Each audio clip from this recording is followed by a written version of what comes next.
Hi, my name is Amanda Panacea, and you're listening to the Healer Revolution podcast. This is a community for self-healers, biohackers, practitioners, and any other helping professionals. You're in the right place if you're seeking conversations about how pain becomes passion, the connection between physical, energetic, mental, and our spiritual self, finding your body's ancient wisdom, the latest biohacking technologies, clinical research, and if you just want to nerd out about complex biochemistry and quantum physics. But this is also for entrepreneurs who seek infinite abundance and a supportive community.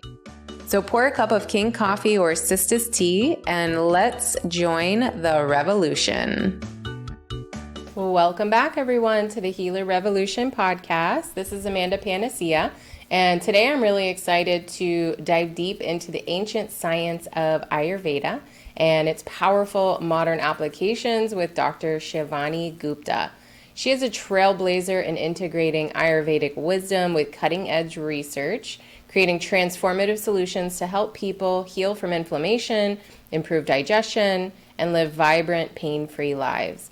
She is also the founder of Fusionary Formulas, where she's revolutionized the use of curcumin, the active compound in turmeric.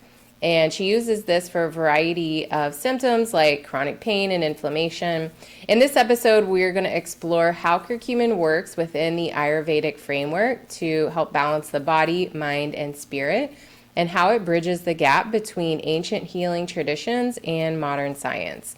So whether you're curious about anti-inflammatory benefits of turmeric, looking for natural ways to enhance your health, or just eager to incorporate Ayurvedic principles into your daily life, this episode is packed with actionable insights and inspiration.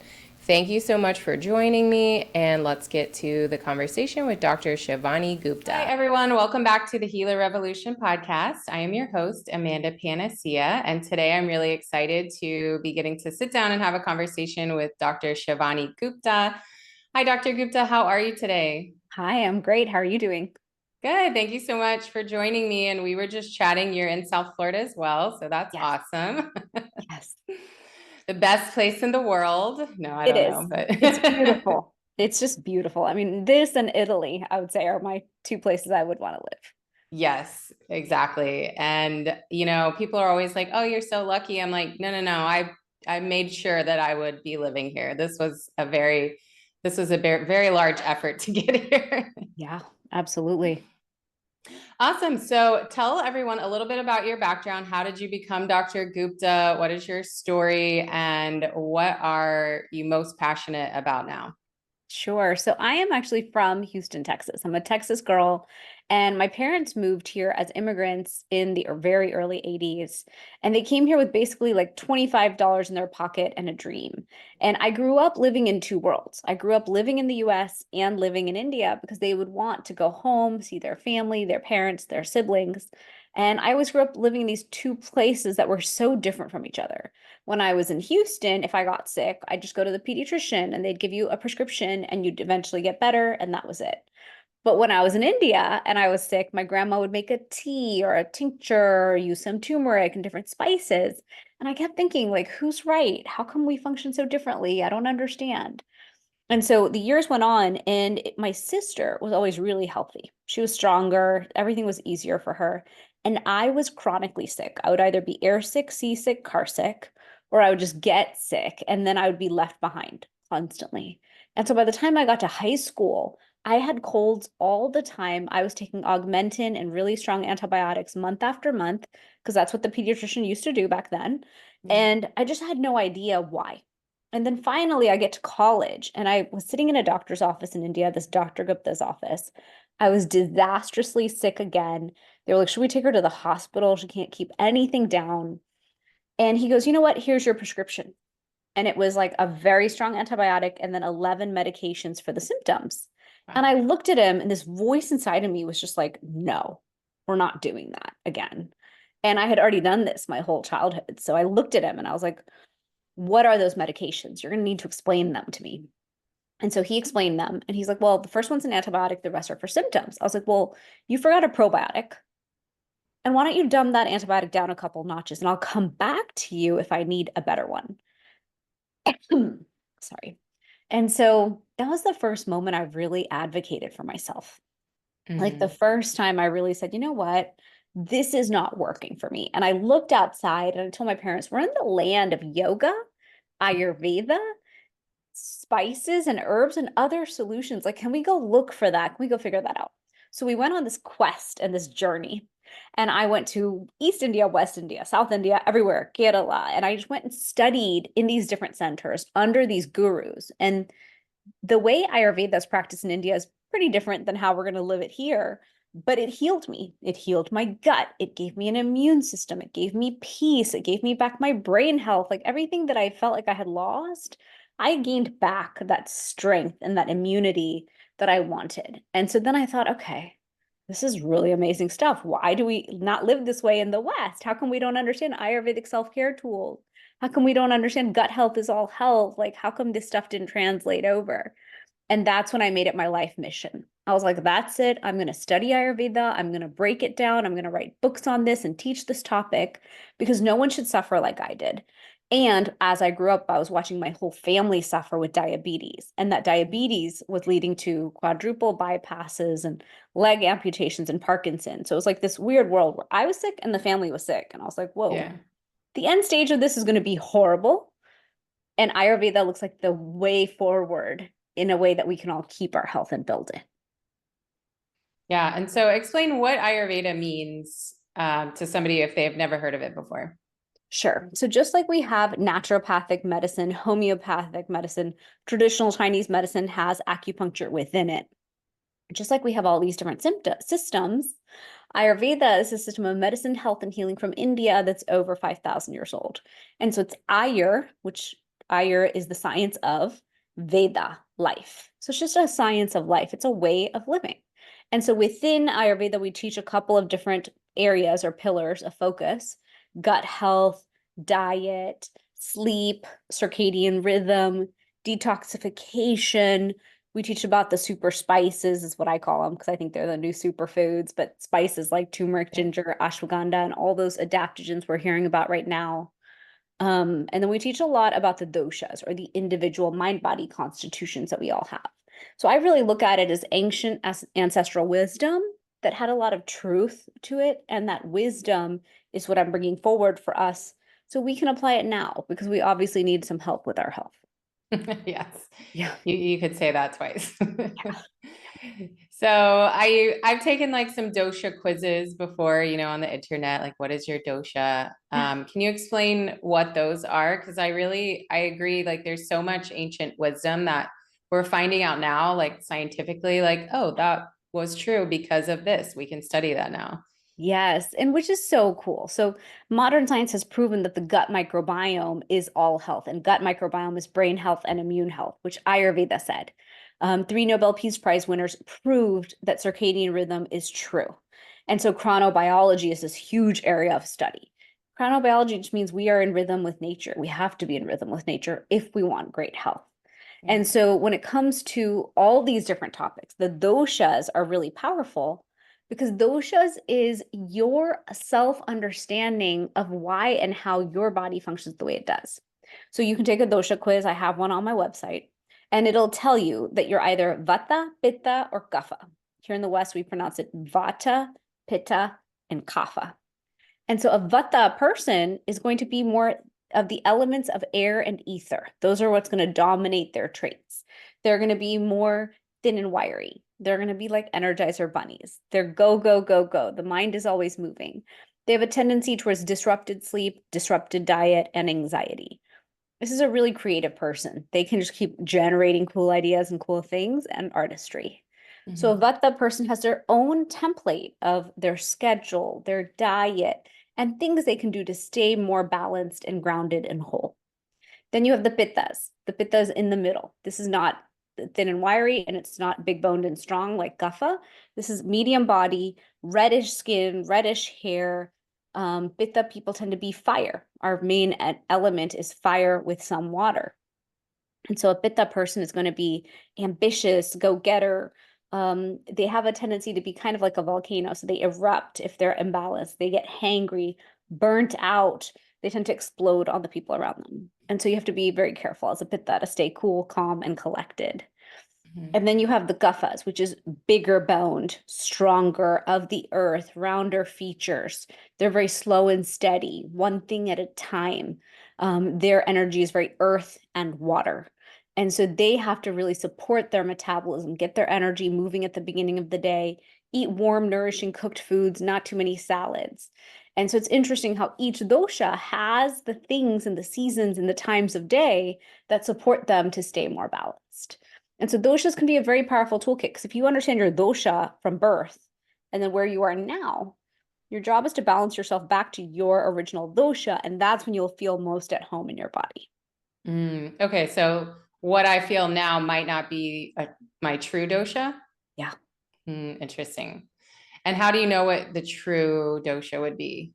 So if you see an Ayurvedic practitioner, typically they have some tools in their toolkit. They can either do pulse diagnosis to know, or they can, they'll do a couple different things. They'll analyze the tongue, they'll analyze you from your characteristics, and they'll have a big intake. You can also take a dosha quiz and remember from as far back when you were a child and go with that as like your data point of what you were originally compared to now. Interesting. Yeah. I usually get like a combination of pitta dosha. So is there like can you get a combination of any of them together, Yes. or is it usually okay? Yeah, you can have a dominant and then a secondary. Everyone can. Or you can just be three doshic and balance. That's also possible. Okay. And what did you say the pulse? What is this? I've never heard of this before. So pulse diagnosis is something that Ayurvedic practitioners are taught where you're reading the pulse and you have this ability to like tune into and sense someone's dosha and even their history. So like I've been to Ayurvedic conferences where the doctor will be like, you broke your leg when you were in elementary school. And you're like, What? excuse me, what on earth? And the patient, I was like the note taker because I was a student. And the person's like, how did you know that? That's weird. So Yeah. apparently our history is carried inside of our pulse. How interesting. Wow.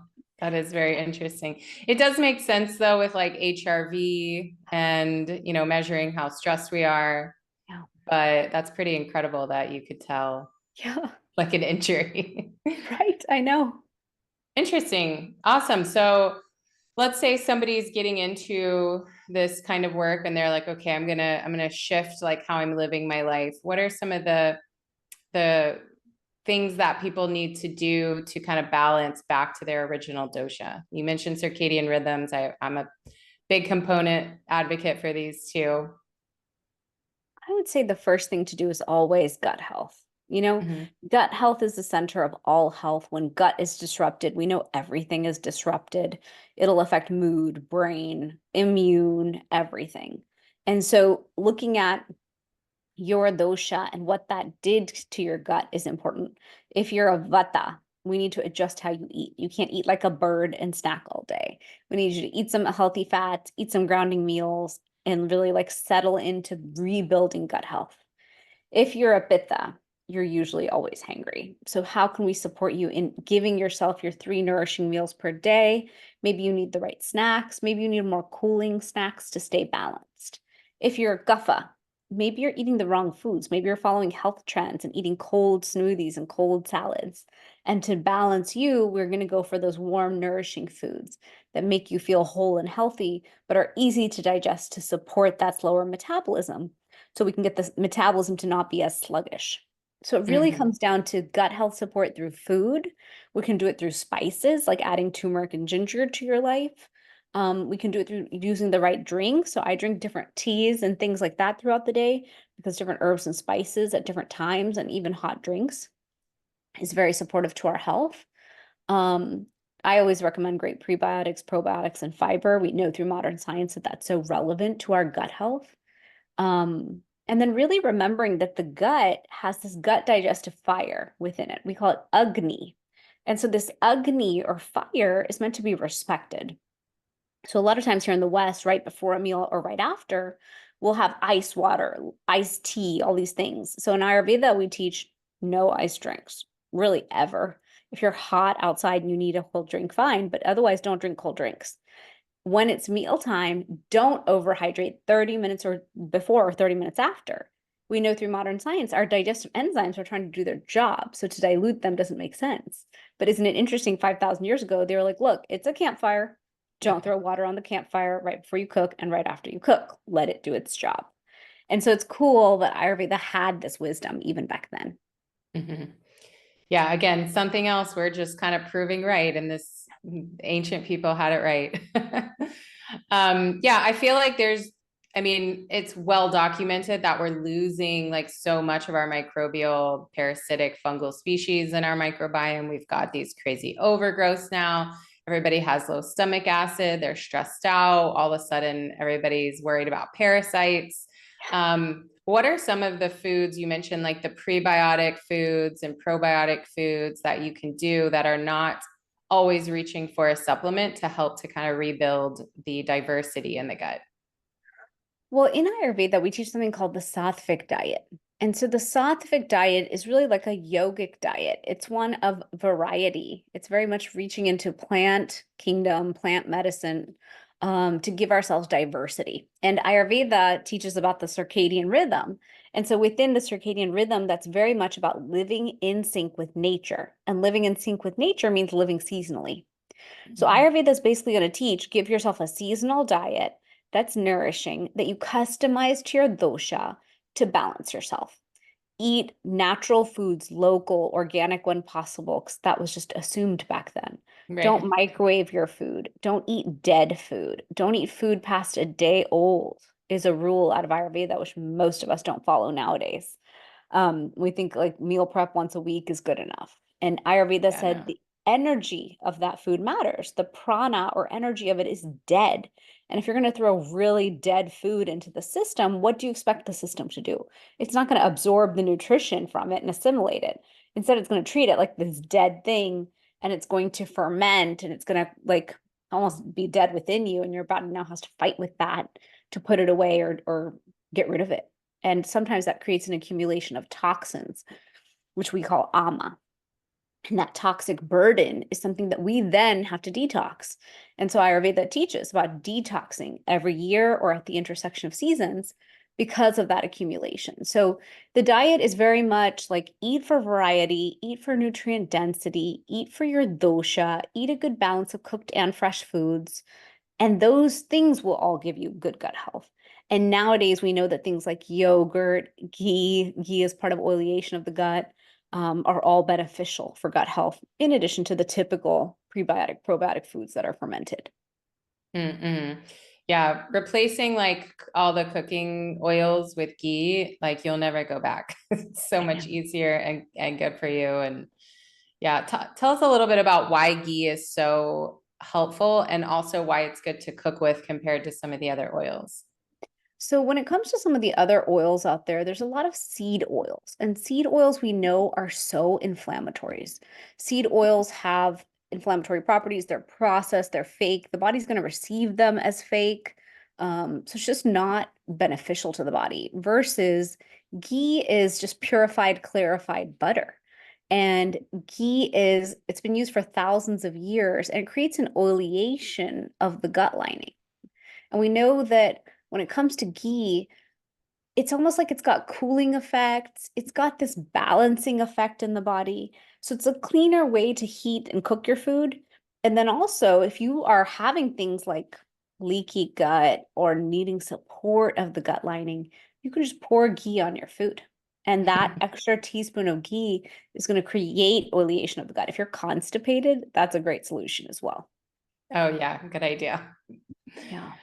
Awesome. Yeah, so I talk about circadian rhythms all the time, and recently also had a few other guests talk about like the energy in the food that is grown wherever you are also is going to have the same light codes as the circadian rhythm, or I mean as the sun from wherever you are. So that's why that seasonal and local aspect is so important, because you can't eat, if you're in Canada during winter and you're eating tropical fruit from the equator, there's that dysresonance in like the energy in the cell, that quantum energy, the light.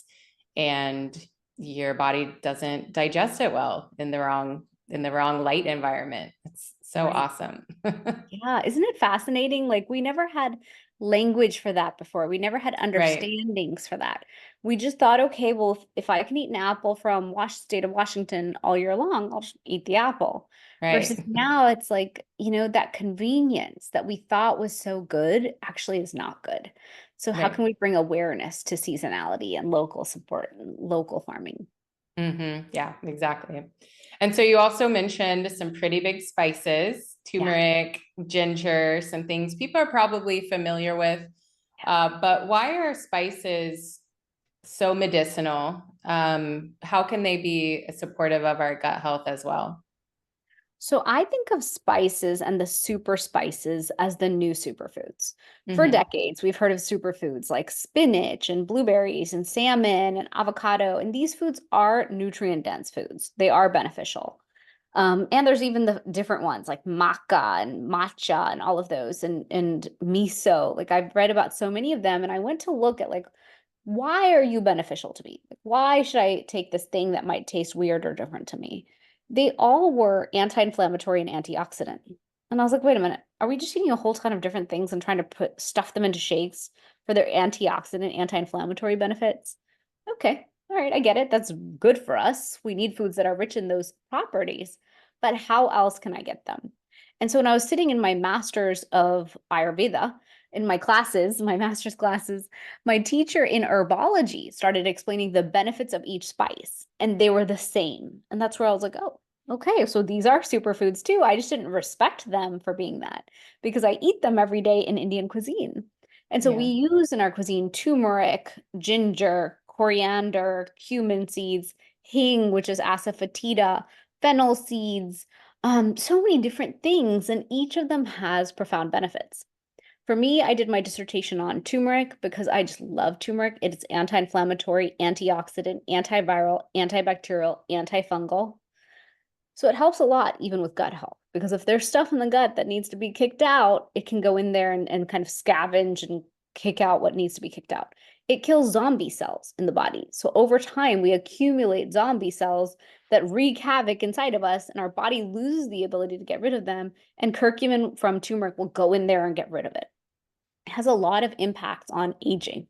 And so I really love that power in that one spice that's so well received by the body. So my area of obsession is definitely turmeric. And what I teach people is out of the entire turmeric plant, only 3% is the curcuminoids. And out of those 3% curcuminoids, the one curcumin is the most effective at reducing inflammation. So it's important that we get it in the right proportion and in the right potency, or we're not going to get the result we want. We're wasting our time and money. And so Oh. turmeric to me is very important that we're sourcing it right, using it right, building it right, testing for it. We want to always do heavy metal testing, antimicrobial testing, things like that. I make a formula made in the US because I don't want to make it anywhere else. I want to have a lot of high standards when I create things. And then ginger is my other big favorite. Ginger's gastroprotective. It's so supportive of the body. It's also anti-inflammatory.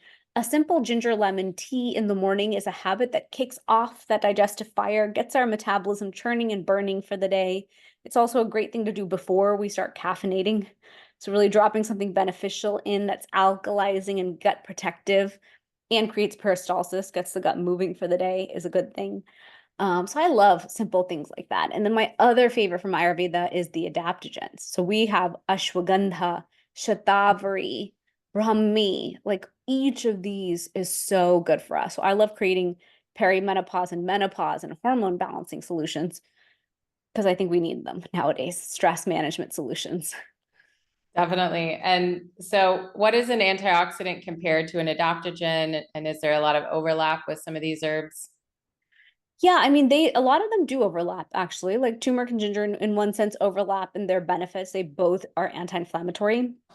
When it comes to antioxidant, it's going to reduce oxidation in the body. Oxidation, I think of like rusting. So if you think of like the Tin Man who's getting all rusted and then he couldn't walk and couldn't function, that's us. We are oxidating over time. That rust is what's aging us and slowing us down and slowing down our brain and our joints and everything else and our energy. So what's cool about antioxidants that are plant-based is they go in there and they reverse the oxidation and they stop the things that are oxidating us in the first place. Turmeric, out of all of them, does that at least. So to me, I want something on board that's going to consistently reverse oxidation so I don't feel those effects. And then when it comes to adaptogens, if the body is stressed and anxious, adaptogens will calm you down. If you're having the blues or depressed, they'll lift you up. And so adaptogens are like this thermostat. They're constantly working within the body and giving you and regulating you for exactly what you need. So I find in modern day times, we have stress and these things. We know they're going to impact the gut. And so by taking adaptogens, you're reducing stress and thus supporting your health overall. Yeah, I've taken a lot of adaptogens in my life. So you mentioned something really interesting I hadn't really thought about before about the dose of curcumin and how important that is. And is there this, probably like with everything, there's a bell curve, if we take too little, it does nothing, but if you take way too much, it's also not going to be helpful either. Sure. What would you say that, like, what is that dosing? What impacts that basically? What do we need to know about dosing? So we have over 10,000 scientific studies in PubMed that talk about the benefits of curcumin. And a lot of them talk about knee osteoarthritis, rheumatoid arthritis, like name anything based on inflammation. We know curcumin affects obesity. We know it's going to help with our sirtuins, with our telomeres, with shutting off inflammatory pathways that are going in the wrong direction.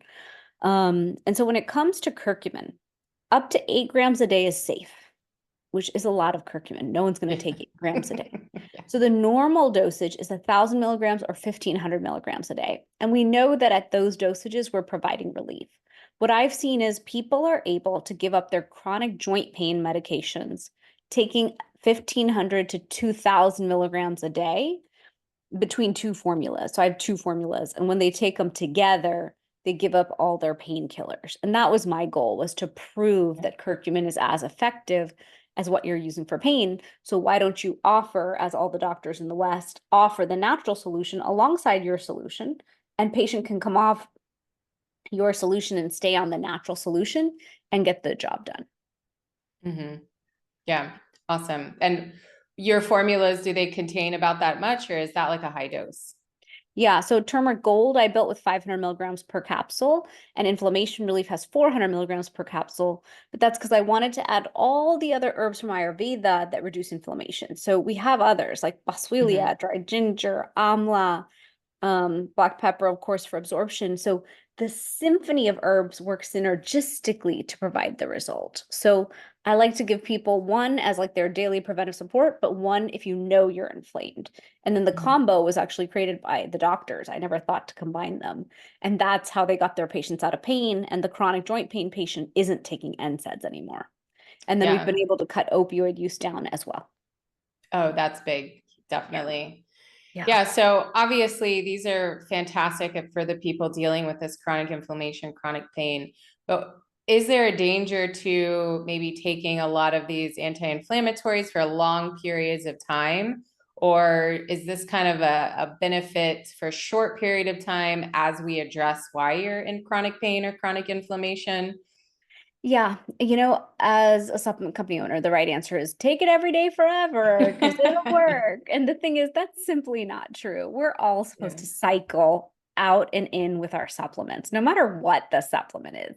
I take all sorts of supplements and take them 6 out of 7 days, take them 11 out of 12 weeks. Like take a week off here or there is definitely important. Also, generally, we don't need to take anything every single day. There is this like cumulative dose effect to things. So just be aware about how much you're taking something and how much you're using something. In 2020, I realized people are just taking my pill for the problem and they're not addressing the root cause.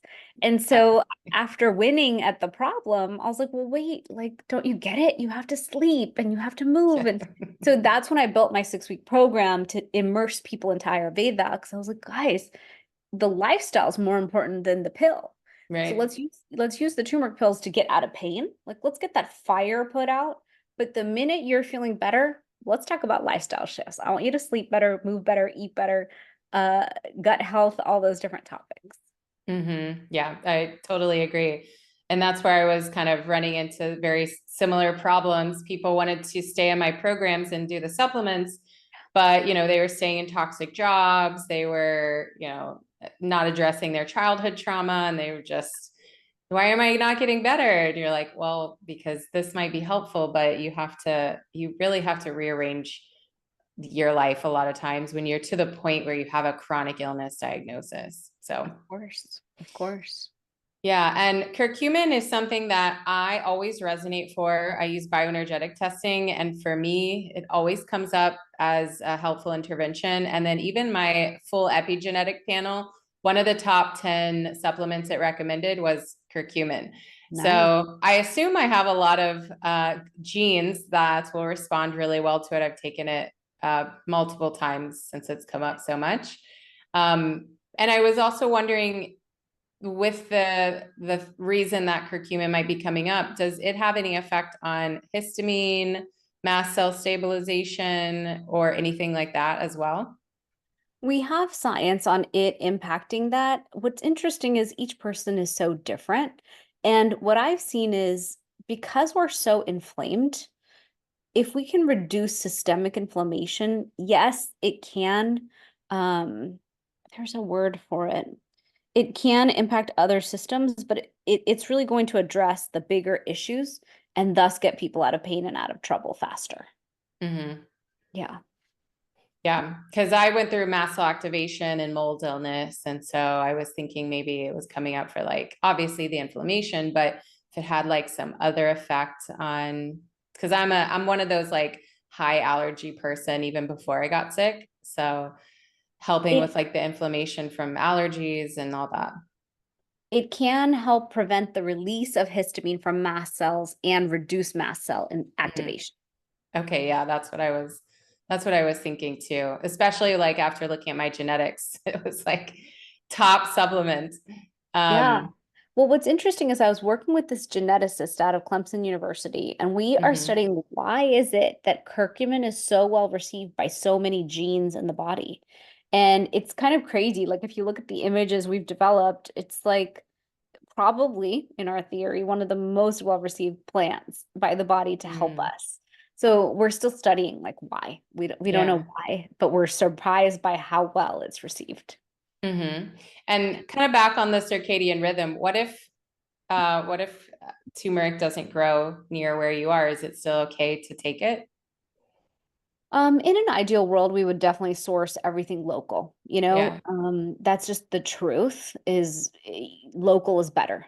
But I think juxtapose that with what's happening in modern day times, like it's I was just in India, for example, this year, and I was like, wow, the pollution here, everything here, the people Yeah. here probably have to work 5 times harder to prevent disease than anywhere else. So, to me, at this point, after studying turmeric for as long as I did, I don't care where I live, I would take it.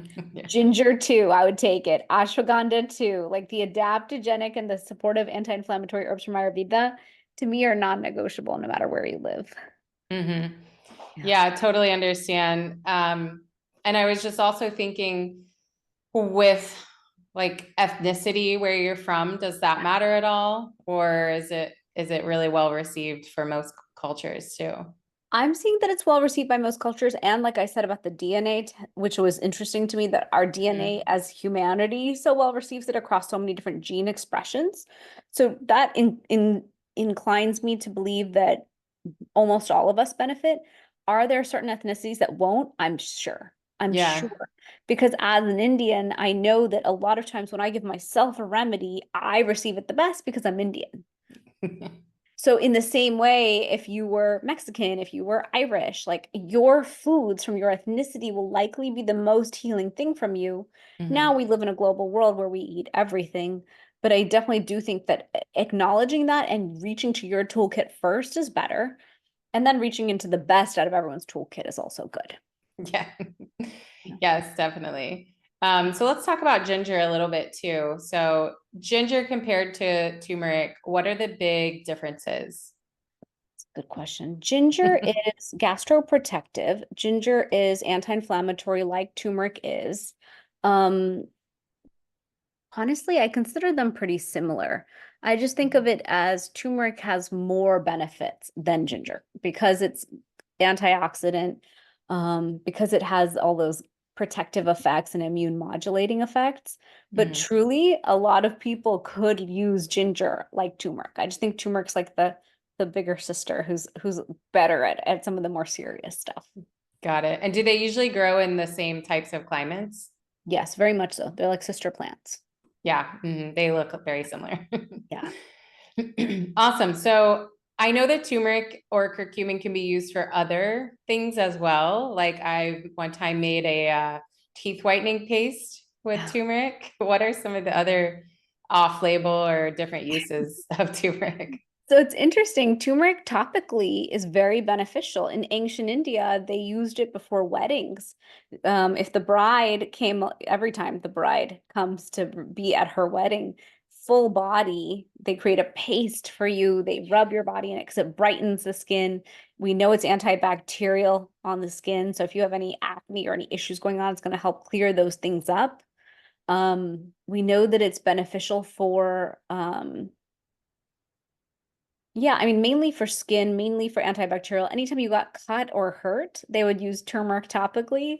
It's interesting. I just spoke at a plastic surgery conference and I was like, I don't have a topical turmeric I'd recommend that's surgically usable, but they are creating surgically topical applications and grafts involving turmeric because they know that it'll help you heal better and faster post-surgery now. So talk about ancient wisdom in modern science. Like that's a cool juxtaposition there. I have heard about turmeric for teeth whitening. I haven't tried it yet. So yeah. Yeah, it worked really well. It's just very messy. And here's my next question. How do you get turmeric stains out of things? Oh my God, I just use soap, but I agree with you. It does stain and it is messy. Like sometimes it just takes a few days. Like my nails will turn yellow Yeah. and after 3 days it goes away. Oh, okay. One time it stained like my uh, pitcher, my Vitamixer, Mm-hmm. and somebody told me to set the pitcher out in the sun, and it Mm, worked. It totally got rid of the stain. really? Oh, I haven't heard that yet. Thank you. Yeah, you're welcome. Because I was making like golden milk Yeah. with some turmeric in there. And yeah, the stain wouldn't come out no matter how many times I washed it. Sun totally took it away. So, is there any sort of aspect of turmeric that is, I'm just thinking like in relation to the sun getting rid of the stain? Like does turmeric grow in a very dark climate or does it need a very bright climate? Is there any correlation with sunlight to it?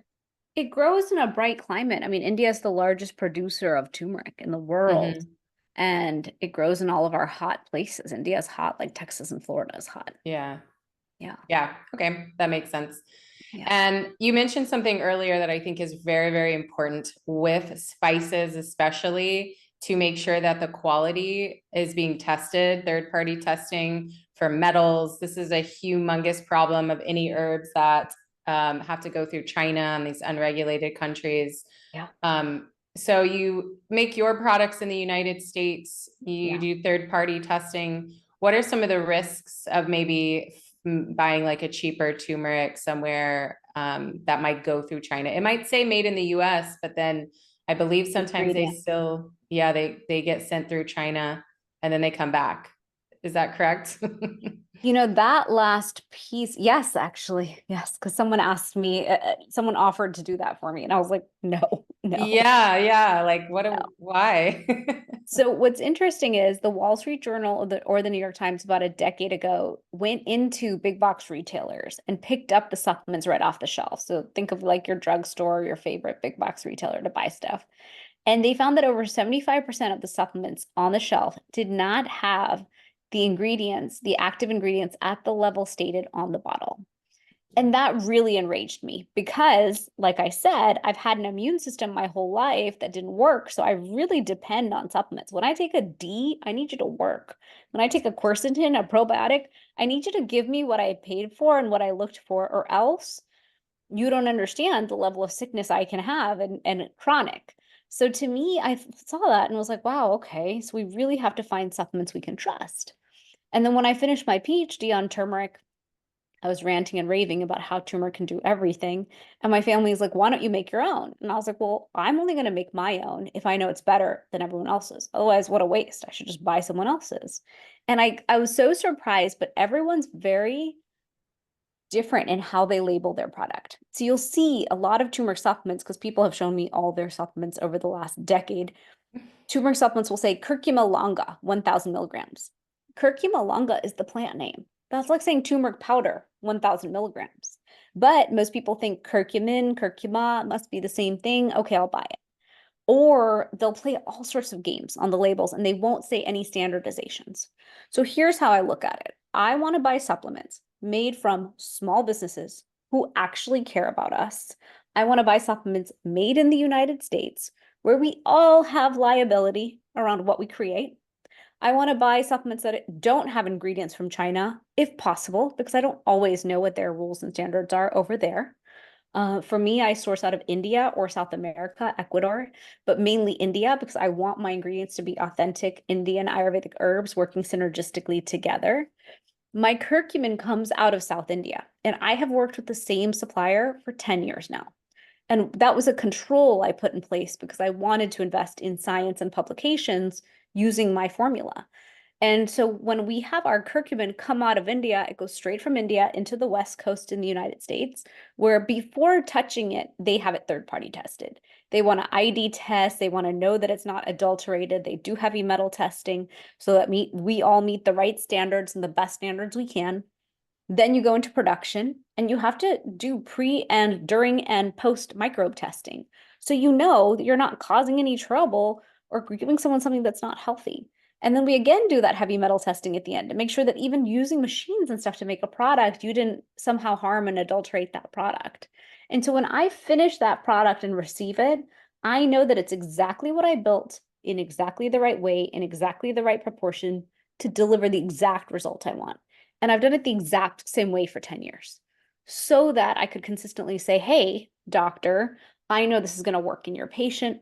I'm asking you to offer it as a natural solution because I thought if millions of us are going to the doctor in pain all day and inflamed, what if we gave them this natural solution? How could we prove that we can be effective? And so I'm very, very careful when I buy supplements now because 90% of supplements have been sold to like big multinational conglomerates. And that to me is scary. I'm not going to name any brands, but like most of us in the health and wellness world are like, I'm not drinking that protein powder anymore. I don't know what they Right. put in it. And it's scary because we all want to eat pure good things and we make an investment in health stuff and supplements and protein powders. We're assuming it's clean and that it's not harming us. And so Right. that's where I am obsessed with like the probiotic I take. I have seen that founder in the eye. I know the level of supply and I go company by company like that. Nice. Yeah. And that's so appreciated because, even though it might cost two, three times what you might find on the shelf, it's actually going to be working and not harming you, not filled with lead or something like that. So, Correct. And a lot of people have told me that. They're like, why is yours expensive? I'm like, I'm sorry, but I can't do it. I wish I could make it for super cheap, but I want it made the right way. To me, that's Mhm. most important. And I pay a ton for that curcumin to deliver a result, but at least I know I'm delivering a result. And so people will tell me they can feel the difference when they take mine. And then when they go back to like Amazon brands and stuff, they don't feel it. I'm like, that's because Right. quality matters, just like in our food. Definitely. Yeah. So tell us a little bit about your business, the supplements, like some of your star child best ones that you have going, and then what else does your company do? So my company is Fusionary Formulas, and I built it almost a decade ago. And I built it really with that premise of how can I convince orthopedics and rheumatology to offer an adjunct solution? So we're most well known for the turmeric formulas. Turmeric Gold is the daily preventive, daily support. Um, Inflammation relief is what you take when you know you're inflamed, and the combination is what you take when you're in pain. And then after I solved inflammation, I was like, well, what do I do to prevent people's inflammation? Like if I can solve your inflammation all day, the next problem is actually when you're sleeping. Because if you don't sleep well, you will not clear inflammation. So I started creating a sleep formula and a sleep tea. I like playing in the tea world because you can make a tea as effective as a supplement. That was like my theory, and then I was able to prove it. So sleep tea is there to calm the mind, calm the digestive system, and give you a better night's sleep. And then I made a sleep gummy to do that as well with GABA, L-theanine, which comes from tea leaves, and then 3 milligrams melatonin. And so I've helped a lot of people with sleep. I'm obsessed with helping people with sleep, equally with the formulas, but also teaching them like all my sleep tools. Yeah. And then after that, it's really about what are the problems. So a lot of people are stressed. So I created a new tea called Unwind Tea because I find at the end of my day, I need help unwinding.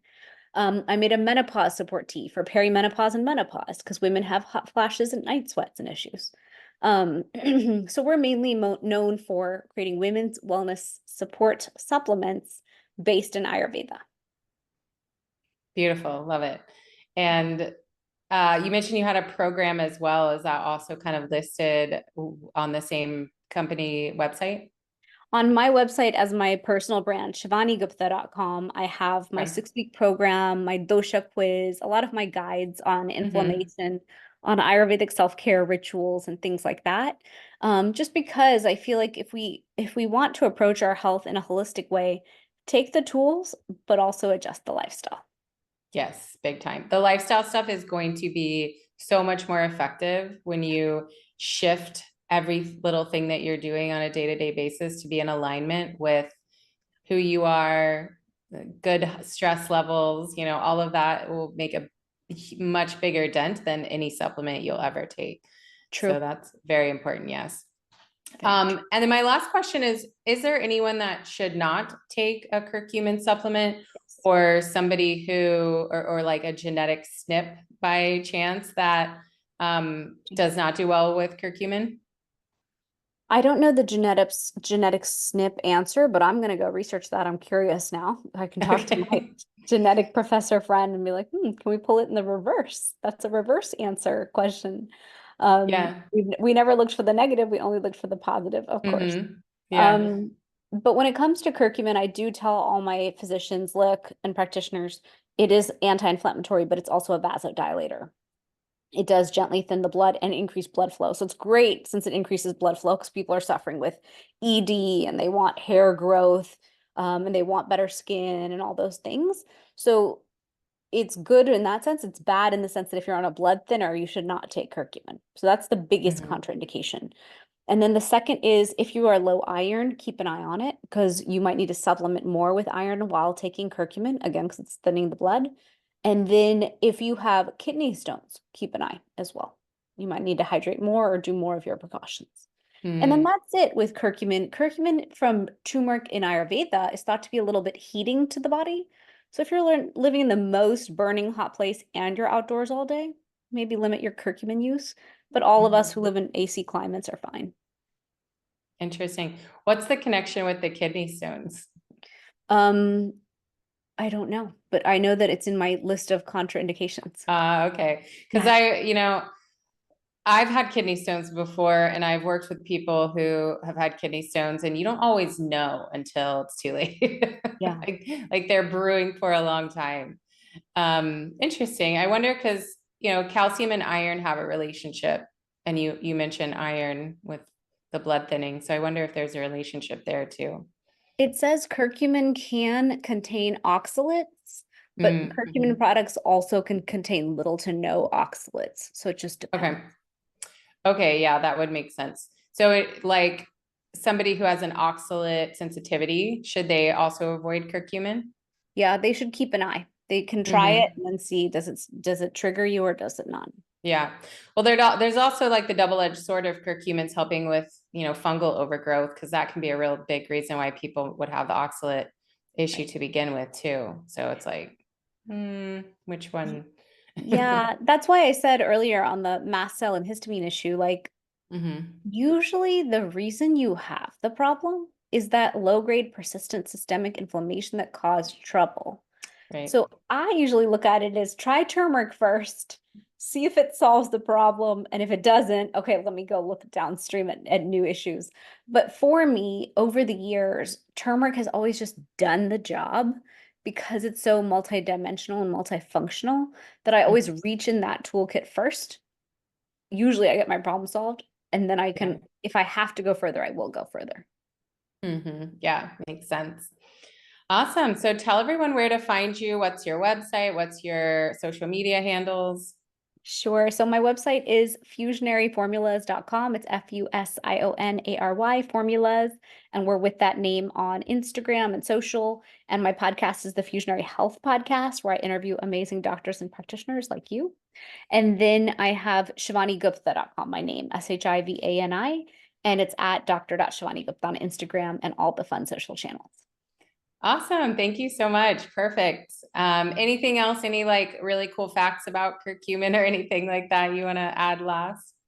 My last fact would just be the fact that we are inflamed as a society and that's wreaking havoc on our bodies, and it's this low-grade fire and silent killer, means we have to put the right tools in place to address it.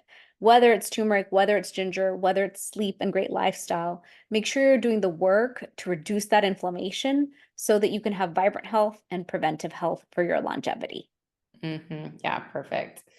Totally agree. Oh, and then also for those listening, if you are interested in getting any of Dr. Gupta's supplements, you can also use my code PANACEA, PANACEA, for a special discount for staying to the end of the podcast too. Absolutely. Thank you.